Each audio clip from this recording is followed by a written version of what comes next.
I didn't expect it to go in that direction. I was so excited about how I was using it, and a couple people in some forums had seen a couple screenshots of what I was doing, and someone said, "If you make a course on this, I will give you money." And then a friend of mine was like, "This is a lightning in a bottle moment. You need to start a YouTube channel." I was like, oh, "YouTube, I don't know." What does it really take to become successful as a creative professional? There are a lot of destructive myths out there about how creative businesses are supposed to work. That's why get any two creatives together in a room and it's a foregone conclusion that the conversation will turn to money and the nitty-gritty reality of how to build the financial stability, time flexibility, and autonomy that make true creativity possible. I'm cartoonist and creative business coach Jessica Abel. In my own life, the studio visit back-channel conversations with other artists where we share our insights and hacks, anxieties, and red flags have been critical to any success I've achieved. And now I'm bringing that conversation to you. This is The Autonomous Creative. Hey there, welcome back to the Autonomous Creative Podcast.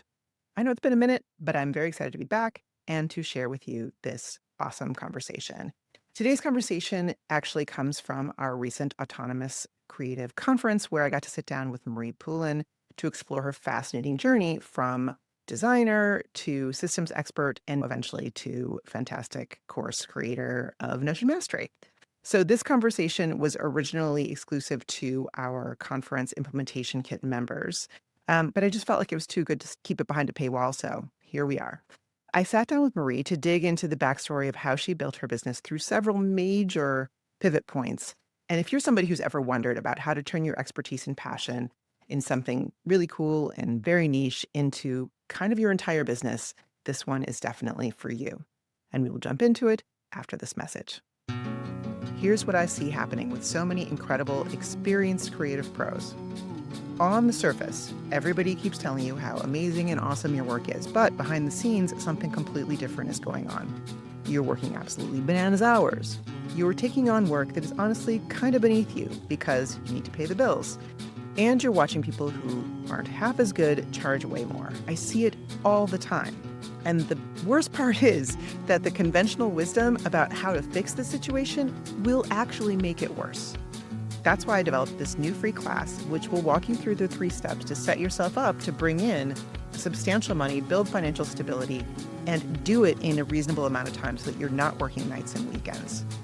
It's called the 3-Step Plan to Making More Money as a Creative, and you can get it for free at jessicaabel.com/3steps. That's jessicaabel.com/3 and the word steps. Sign up now and let's build real financial stability around your best work. Hello, welcome. We are here with Marie Poulin, and I'm really excited to talk to her about her background and how she got to be, well, she was always an awesome person, but the awesome business owner that she is today. Marie is a designer, systems thinker, Notion diva, and co-founder of Okie Dokie. You might know her as the creator of Notion Mastery, which is an incredibly popular, for reasons, course and community that helps entrepreneurs and small teams build sustainable, customized systems for work and life. And Marie started out as a designer and freelancer. So over time, her work evolved into helping people rethink how they work, from workflow to knowledge management to building more human and neurodivergent friendly ways of organizing our digital lives. And I remember years ago coming across an article Marie wrote about using a plan for an ideal day. So obviously already thinking this way. And ever since, I have looked to her for these thoughtful takes on using our reality to shape how we do our work and how we enjoy our lives. So I'm excited to have this chance to find out more about how she got here, what's changed over the years, and how she thinks about designing systems that actually support us. Marie, welcome. Thank you so much for having me. Such a lovely intro. Oh, thank you. So I would love to start out going back and thinking about where you got started. You went to art school, I think, right? Design school, yeah, 4 years of design school. Yeah. Yeah. And you started out in graphic design. So can you talk about how that went and then like where you see that sort of flowing into systems design and that kind of thing? Yeah, totally. I mean, when I got into design school, admittedly, I don't think I really knew what I was signing up for. I had an artistic background, and it sort of felt like a way that I could make money being an artist, right? That's sort of how I saw it. But I didn't really know kind of what graphic design was all about or what kind of careers were open to me. Design school, I ended up going into a little bit more of the interactive side of things. You could kind of choose if you want to do the print or interactive. And I was just far more interested in the web design and interactive side of things. Like that just felt more dynamic and more sort of this is where the future is going. And so I tended to choose projects that kind of fit more of that sort of angle. And when I got out of school or when I graduated, we had to do an internship. And so I ended up going in a super tiny, probably as tiny as you can get, one-man studio. And so I was just working side by side with a guy, Gordon, at Think House Design Studios. And so I got to pretty much wear all the hats with him. Like I got to see how does he quote projects? How does he run a project? What does it look like behind the scenes? Because I think in design school, you don't really see the business side of design. You don't really see or get that information. I'm sure you can relate to this. Like nobody teaches you this stuff. You kind of fumble and figure out as you go. So it was such a beautiful way to get behind the scenes and like really immerse myself and have someone who was super honest with me about what things cost. So that was kind of the beginning of just getting a little bit more of the business side of things. And I don't know that I would have gotten that same experience if I'd worked at like a big design studio. So I loved the being small, being nimble, getting to be the one having those conversations with clients and figuring it out as you go. So that was sort of like how it all began. I was just immediately drawn to the smallness and the intimacy of that kind of working. Yeah, and I think you hit the nail on the head there that you had this opportunity to learn all of the sort of back end of this business because you were in the entire business. Where if you'd gone into a large design studio, you would have been siloed into creating something, being in some area. You would not have seen how the jobs come in and, the client facing stuff or any of those things. You would have just been like doing your little thing and you wouldn't have learned it. So what luck. Exactly.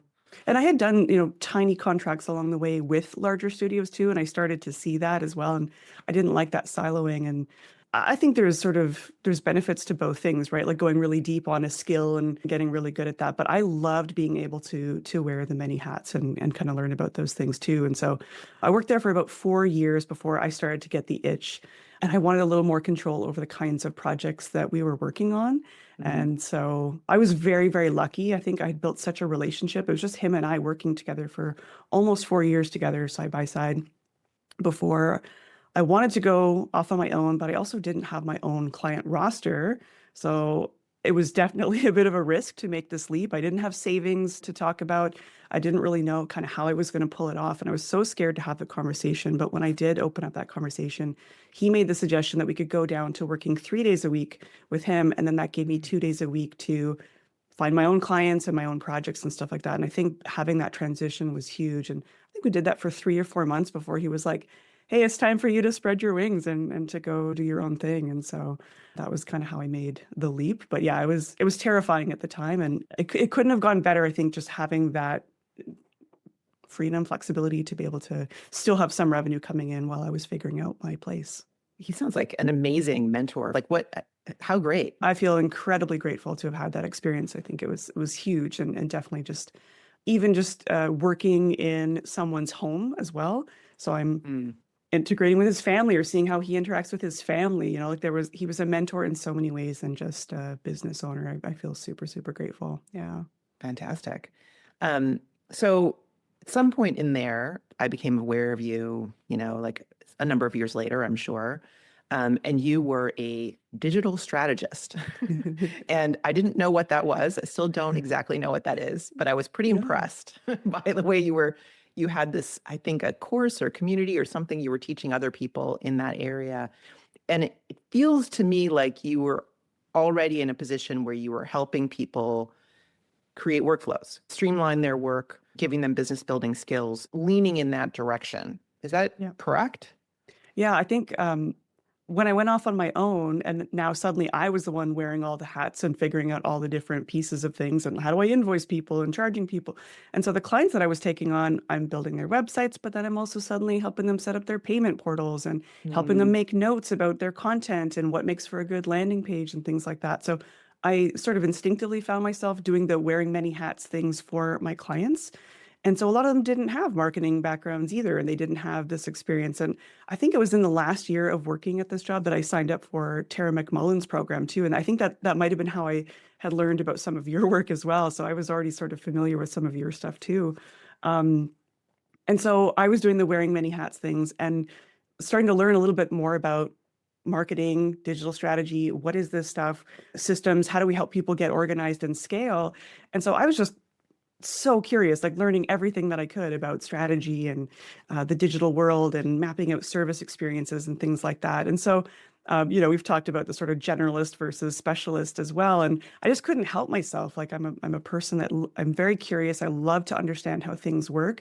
And so I think my curiosity started leading me towards seeing that there are these underlying systems happening for people on, behind the scenes. And there's so many moving parts to anytime someone goes to launch a new website project. There's branding, there's copy, there's your payment portals, there's the customer service side of things. There's so many moving parts. So it started to get to be that if I could help someone not just relaunch a website and a brand, but I could help give some insights into what this bigger picture looks like and some things that they should be thinking about, my project started to move more from like 3-month web design projects to these year-long projects where I'm working alongside them through this whole process. And that started to become the way that I worked, was like, see me as your digital strategist. I'm going to help you make decisions along the way about what kinds of things to launch. And then I could start to bring insights from working with some clients to other clients and say, hey, you know what? The clients that seem to be doing the best right now are the ones that have some kind of digital product alongside their services, or they're running online communities. So the more insights I was gathering, it was kind of giving me more insight into how I could kind of help people launch better and just kind of have smoother, scalable systems. And I just got really excited and discovered there was a whole world of this, that people actually do this for a living, and I can call it that. And it took a while to kind of figure out, like, who am I and what do I do? Because I've got this design experience. I've got some marketing experience. I'm good at copywriting. Like, I've spent so much time sort of honing these different skills. So it took a while to figure out how to frame it and what to call it. But digital strategy kind of seemed to be broad enough that it could encompass a lot of those moving parts. So yeah, and then at some point decided that, hey, maybe this is something I should share with other designers, because I saw a lot of other designers struggling to get the kind of budgets that I was getting for my design projects. And it was like, what's the difference between the projects that I'm working on and some of these designers? Well, it's being a strategist as well, right? You can't just charge that amount for a simple WordPress website. There's the sort of partnership and the strategy that's happening behind the scenes. So that kind of became, I don't know if it's just instinct or just the way that I operate, that I was just excited about those things and wanted to help them with that. So that kind of became my thing and the beginning of my love of systems.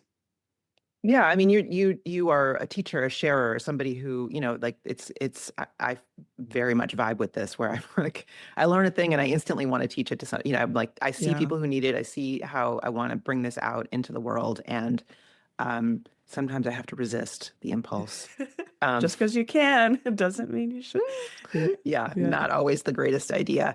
And I'm sure many people here identify with that, because I talk to people all the time who have these bodies of work, this deep expertise, which you just described developing that. Basically, you come in as a designer with some sort of side skill sets that come from working in a very small design studio that you wouldn't have gotten if you'd been in a bigger design studio. And then you start drawing connections between those things and learning things. And through working with clients, your expertise level goes up very quickly, right? And so you have this much more cohesive thing that you do. Well, the problem then, right, is, as you just said, like, how do you describe that? What's it called? And then if you can't figure out what it is that you're doing, you can't sell it, right? Exactly.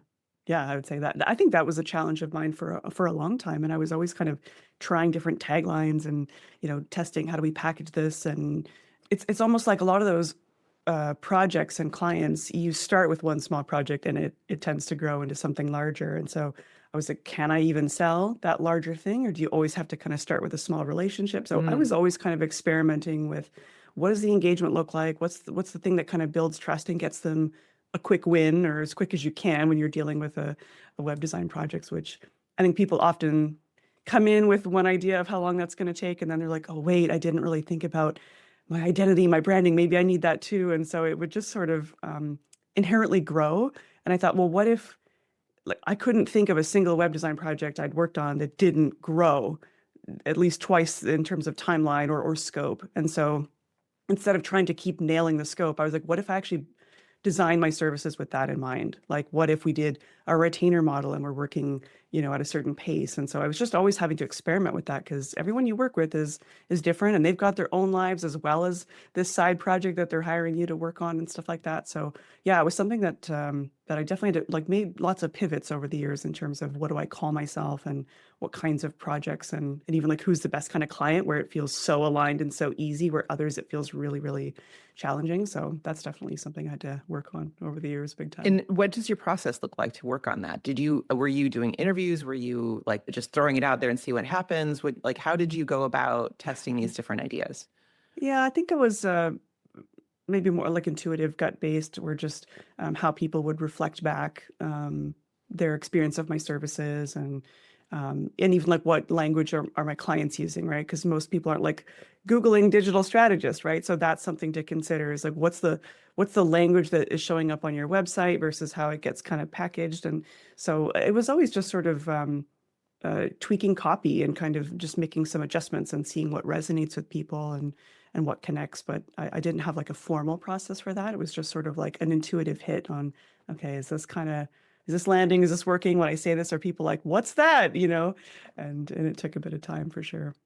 Yeah, I mean, I think if you're really paying attention and listening in like sales calls and you're listening when you meet people in person, because I know you used to go to a lot of conferences too, there's Yeah, probably a yeah. lot of opportunities that you had to just kind of talk about stuff and listen to how people are like when they Responding, try to what kind of explain it to the next person who shows up in Yes, the I group, love that. what. I love that exercise. How does your friend describe you? How does someone in your industry describe you? And that can, I think, Mhm. give you a lot of insight into how to talk about what you do for sure.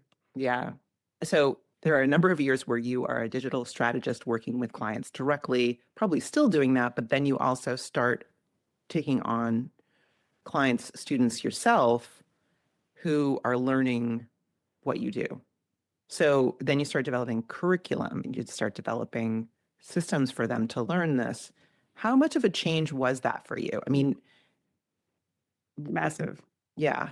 Yeah, that's massive. Moving from one-on-one client work and concierge services to suddenly now your work, you and I have talked about this about suddenly now you're operating with scale. Like now you need numbers of people if you're going to be teaching or moving to a teaching-based model or community-based model. Suddenly now you're not just selling to one person at a time or a handful. Like now you kind of rely on dozens, hundreds potentially, depending on your price point. So the marketing model is totally different. Where your energy goes is totally different, right? Like creating curriculum is, to me, is like a very brain intensive process, right? Like producing material that is, you're capturing it and either recording it or writing it or whatever, like to get that sort of feeling polished is a pretty time consuming and energetic process. Hmm. Um, and then you're But still just the beginning, marketing. right? That's It's just the just the beginning. beginning, right? And you don't know that at the time. And I think that in some ways you kind of almost you don't want to know what you're in for sometimes. You want to know some of it, but yeah, like the strategy stuff was going really well. And I was like, okay, I think I'm doing something here that feels really good. It's allowing me to charge a higher price point. What if I could show other designers how to do this? And so before I'd even made the curriculum, I actually made the pitch. And I'm a big fan of doing this. I think Tarot too calls this like living room strategy, right? Mhm. Um, I was sharing my sample proposals on Facebook groups. I was like giving people examples of here's how much I charge for that. Here's how I run this and sort of sharing a lot of my behind the scenes stuff with people in Facebook groups. This was way back in the day when Facebook groups were way more popular. And people were like, how do you know this stuff? And how do you do this? And I thought, okay, there might be an audience here. I'm just going to put it out there. I made a super simple text only web page that was like, hey, I'm going to make this course. I'm thinking of creating it, Digital Strategy School. It's going to cover these core topics. It's going to teach you how to do this, elevate your pricing, da da da. Is this something that you would pay for? And I think the beta version of that program might have brought in $10,000 in a couple weeks or something like that. And I had no list at the time. Like that was the beginning of my list building. And I was like, oh, okay, there's a demand for this. And people have paid money for a beta that I now need to create. So there was a fire under my butt to create that. So I hadn't created a ton of content. I kind of knew loosely what I wanted it to look like. But so very quickly I had to, yeah, kind of pivot into, okay, now we're creating curriculum.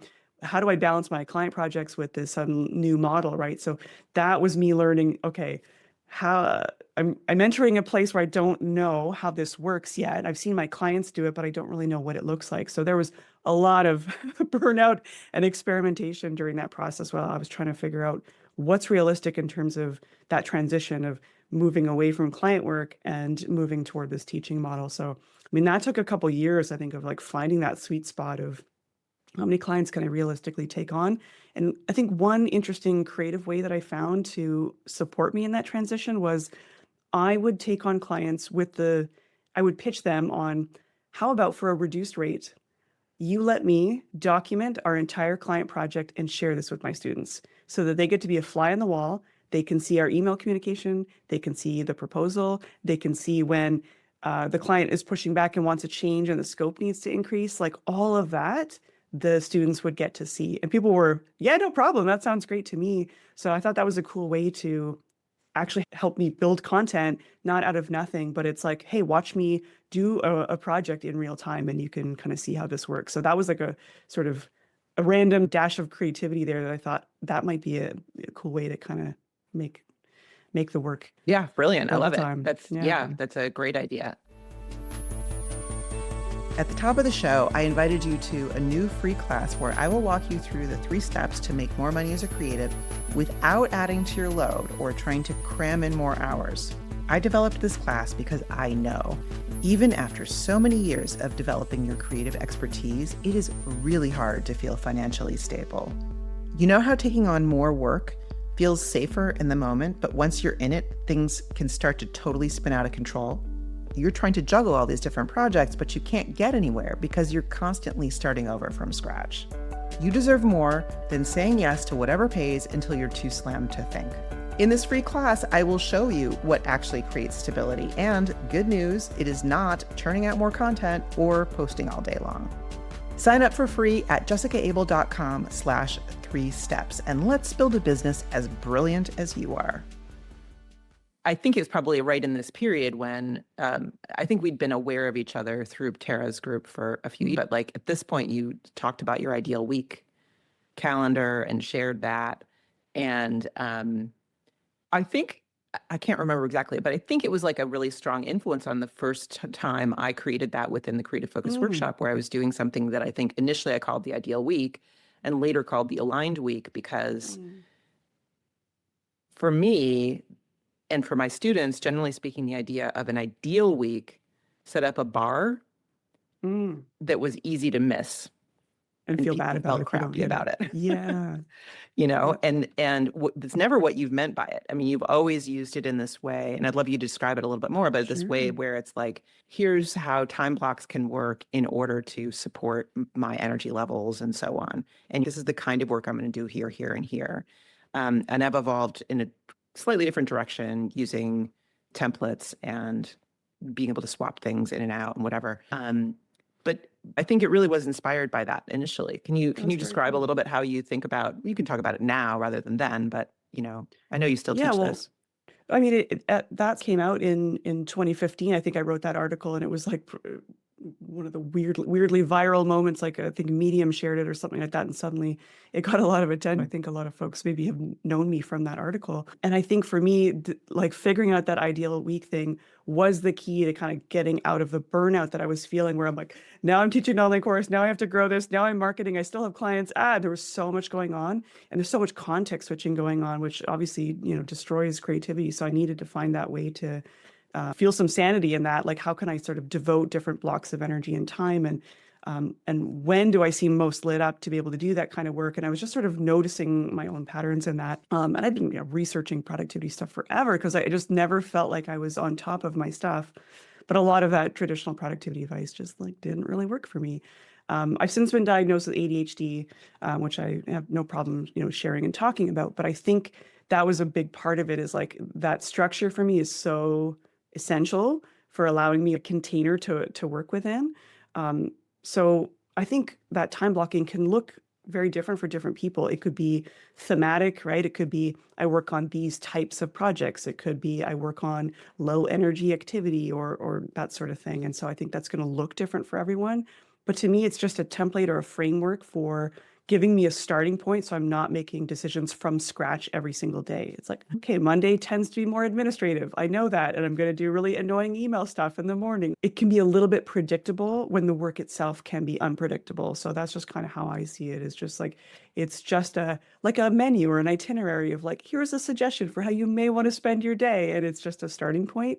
And I've made, tweaks to it over the years for sure, but I'd have to say on the whole, it's pretty standard for me. Like I definitely feel that the Monday administration, the Tuesday is like planning the content, Wednesday's creating the content, Thursday's more marketing. So it has like a very high level feeling to it.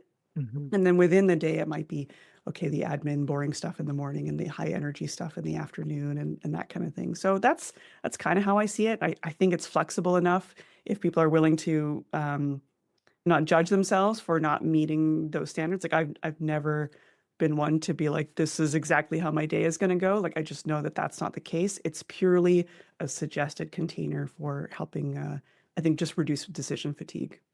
Yeah, and I think it's great for that. I love it and I've always seen it that way from you, but I feel like there's definitely people I've worked with who I don't feel like I know. There are people I've worked Yeah. with who they look at this as literally the ideal. And if they're missing, like if they don't use this chunk of time for this thing, then they are failing, and that this is Yeah. like a problem that they need to solve. Yeah. So I like that sort of flexibility, but I feel like also in that period of time, and this is before you pivoted into Notion stuff, um,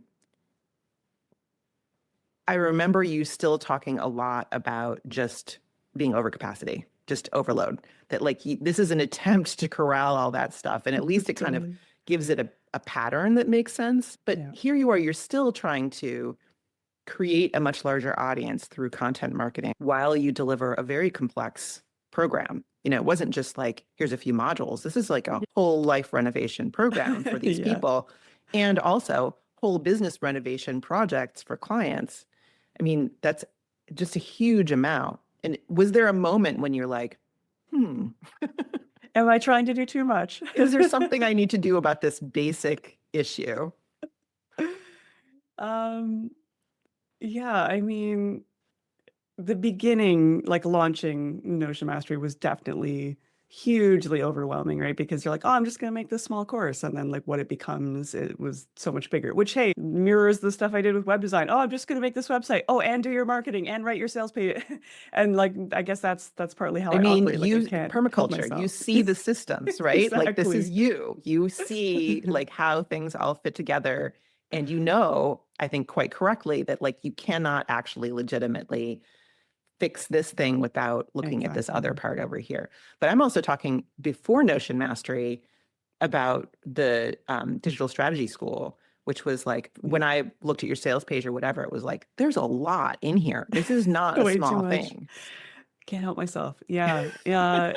It was a lot. Like it was definitely a, I don't know, an overcommitment or just sort of, well, oh, they have questions about this. I guess I better make a module for that. And I didn't, I think, have as good boundaries at the time. I didn't understand, again, just because someone has questions about that doesn't mean you have to be the expert on it or do that work for them or even cover that side of things. And so one of the ways I tried to bridge that was bring in experts, right? And just say, hey, I only know a little bit about this thing, but here's someone that does this really, really well in the design space. Let's bring them in and sort of relying on your guests, your friends, and other experts to be able to fill in those gaps. So that's something that it took me a while to learn that harsh lesson where it's like, again, you don't have to be the one creating all of that content, but if you can point people in the right direction and provide those examples or case studies that come from other people, that can be one way to support that.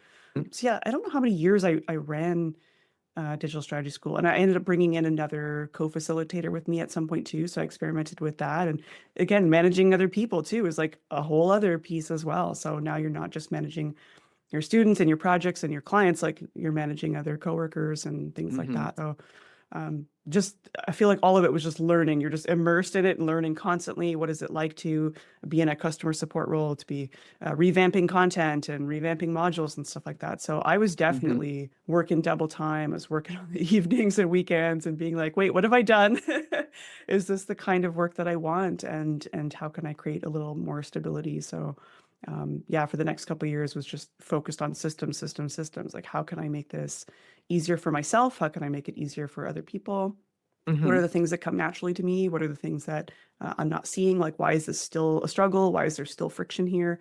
So I was always just kind of figuring out an attempt to reduce the friction, and that's kind of where I discovered Notion, and it felt like the one tool that I could see everything that I had on my plate, um, but it gave me a lot of structure and flexibility for how I wanted to visualize that information, and so that was kind of the transition was just getting so excited about, okay, we've got the systems piece now, but Notion was a way that I could implement it in a way that felt really good and really creative. Hmm.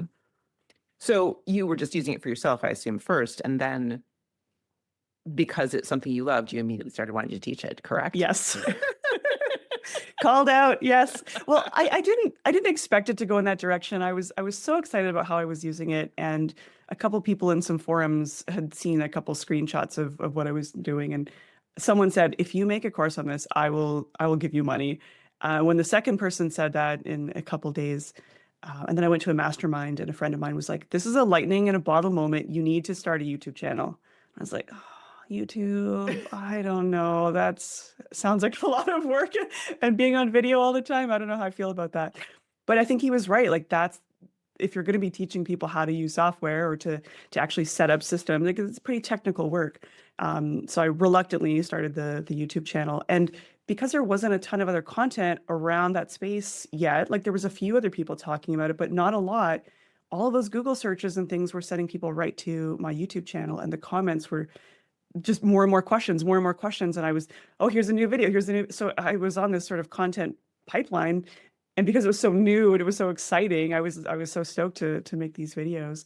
And enough people were just saying, if you make this, like I will pay you. And I thought, okay, there's a magnetism here that feels like I don't have to push so hard on the marketing side. Like it's people sort of begging for this content. And so I thought, yeah, what could what could go wrong? Like, why don't I just try? I'll just make a course on this. What could possibly go wrong? And then, sure enough, it's my whole business took a very sharp left-hand turn, and It definitely did, and for the yeah, better in a lot of ways, right? Like it really it took off in a way that I'm sure nothing else you'd done had. We're talking hockey no, stick moment here. yeah, totally, yeah. Yeah. Um, but were you at the time that you launched this still taking clients and still teaching digital strategy school, or had you already wound that down?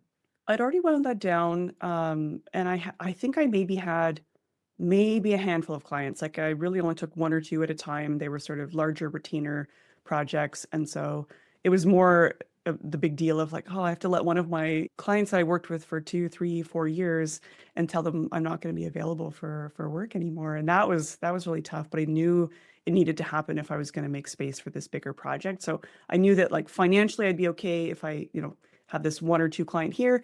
And then the rest of my time I could devote to the course. And already the beta for the course had already brought in revenue as well. So it was sort of same strategy as last time where I put out a page, say, hey, I'm going to make this. Are you going to pay for it? Mhm. And made about 10K in a week with just a Twitter mention and a couple casual mentions on email. And I thought, okay, there's something here. I've got a little bit of buffer to build this. Let's try it. And I think within 3 months, it was making $10,000 a month. And I thought, okay, that was just with my beta. So it's time to say goodbye to my other clients. And I really just reduced everything and went all in on it for, I mean, 6 to 12 months was just like build, build, build, ship content. And it was pretty all in. And then it just, yeah, kind of exploded from there. Yeah, yeah. So in contrast to what you were saying about the stage when you had clients and were also teaching digital strategists, what does your work look like now? It's, yeah, the pace is a lot different. And whether it's the COVID bubble, we say a lot of course creators experienced, I think, a huge growth during COVID where people had more money to invest in courses and communities and that sort of And thing. time. In time, big time. And so I think, things kind of cooled after a certain point. And so things are, I'd say, like a much more relaxed pace, but there's enough stability with the product that like I don't feel the sort of pressure to scramble and be shipping things and whatever. So it still kind of like hums along in the background, and then that Mhm. gives us some freedom to explore like the permaculture side of things. What are some of the ideas that I want to put out there? Do I want to write a book? So I sort of feel like 50% of my headspace is still like Notion mastery, and the rest is sort of, hey, what's next and what do we want to build, and sort of thinking about the future and that sort of thing. So a little bit of Mhm. light content creation, gotta still create those YouTube videos. I don't create them as often.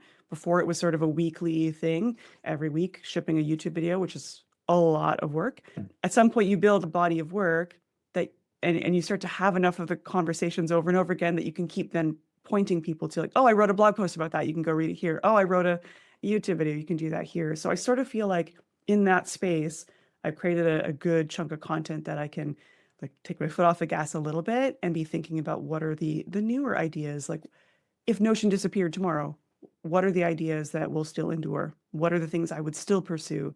What are the lessons and things that I can bring forward into something else and something that's next? And so, Right, because that's yeah, something that you've mentioned before, that because your success with this course is tied to a product you don't own. exactly. That's rough. Like that's It's a a scary risk. thing. Now, Yeah.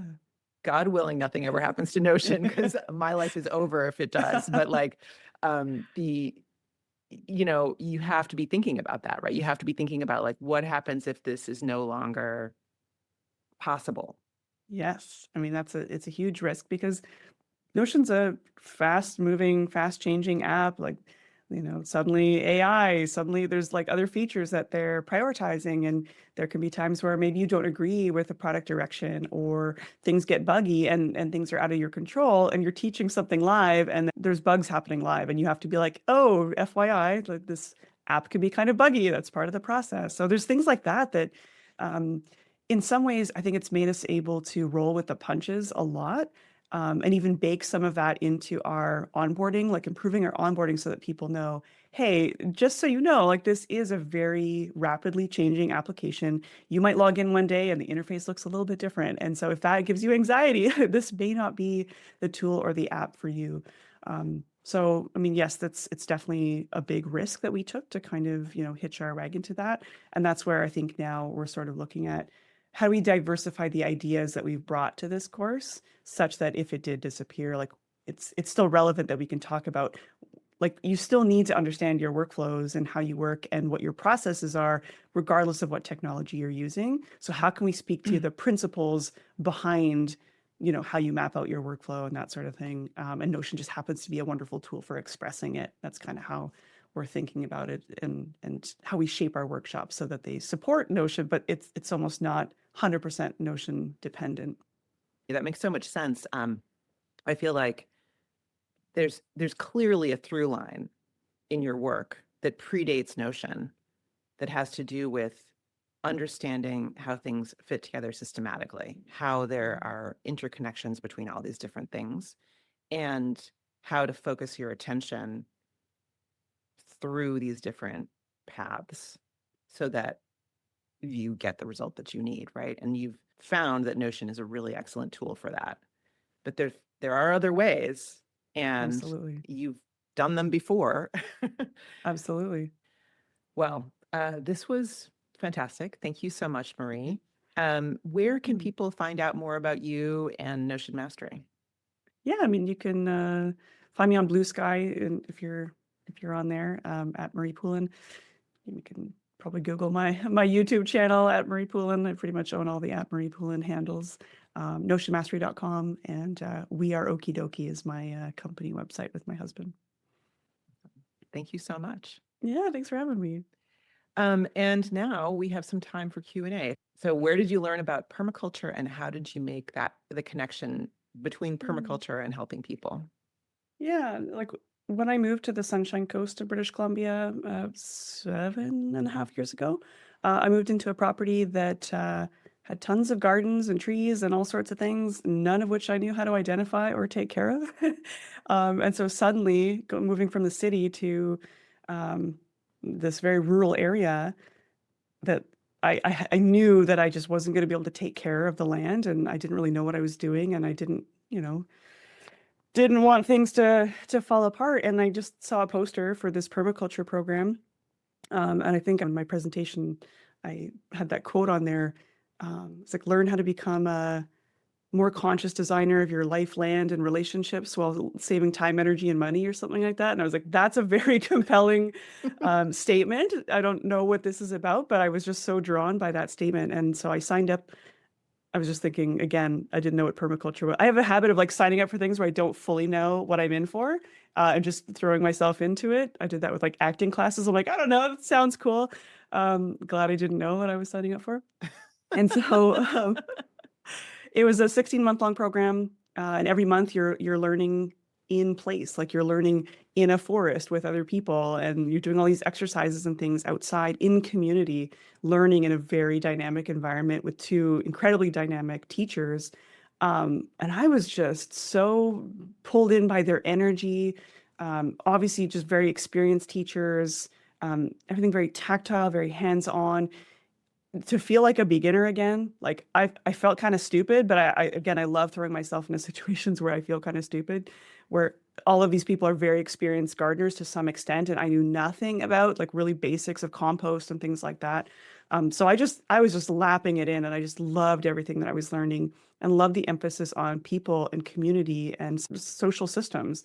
It wasn't just about the land, but it was just about how do you build sustainable communities? How do we make sure people are supported and can live in right livelihood, and can make a living doing what they're good at, and that sort of thing. So it felt so people focused.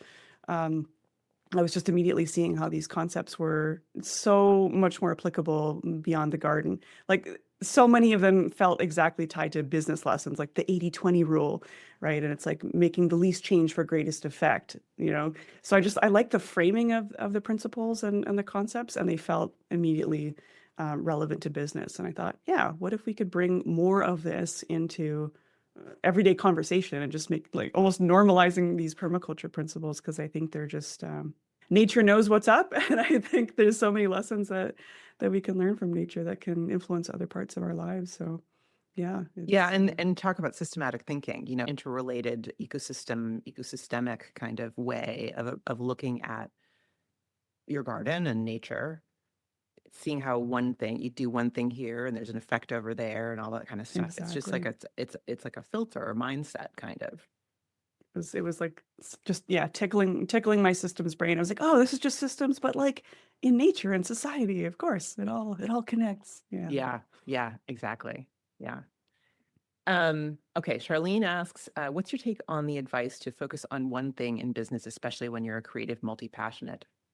Oh, Charlene, that's a I see you. great That's a great question. And I think even like Jessica, I think you and I chatted about this on our podcast episode with you.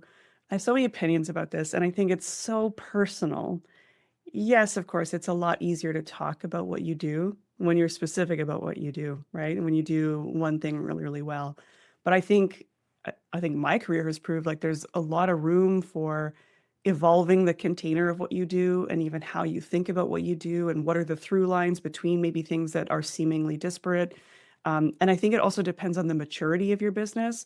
So I think in the beginning, newbies kind of take that advice before they've actually tried to maybe throw some spaghetti at the wall and do some experiments. So I'm a huge fan of trying many things, or testing out your focus across a number of different pathways while you're figuring out what you do.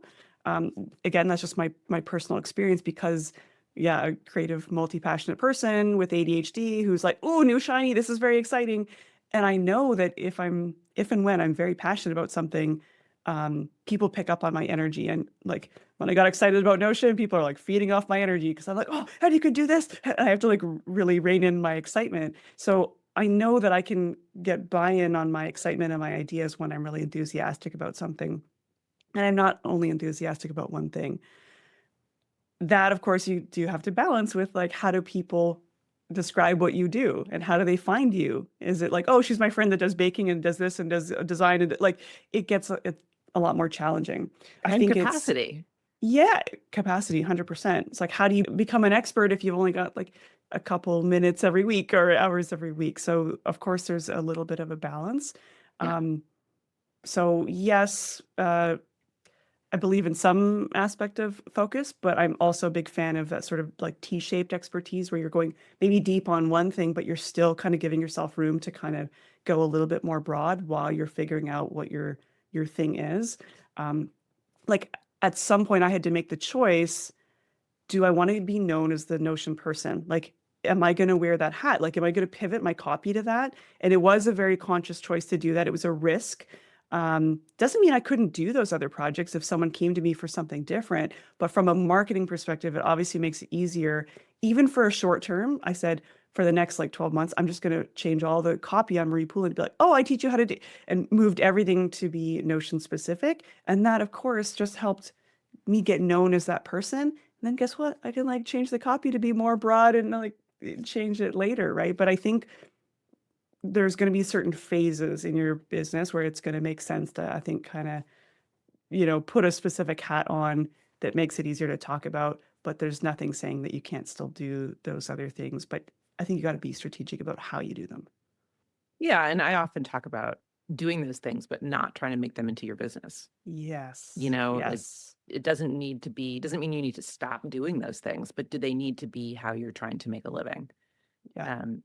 And I've had that problem for years with business coaching and creative focus stuff.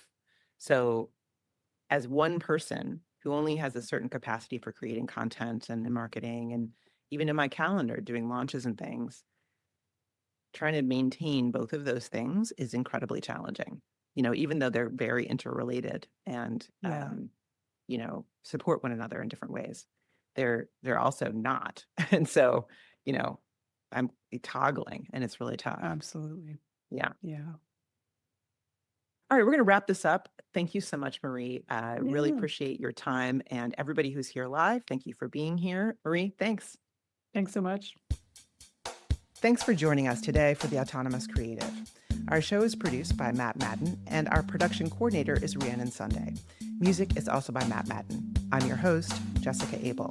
You can find our takeaways along with any links or extras we may have mentioned, and also full transcripts in the show notes. Find everything at jessicaabel.com/acpod. If you enjoyed this episode, please take a minute to leave a rating, a review on the podcast platform of your choice. Thanks so much, and we will see you next time.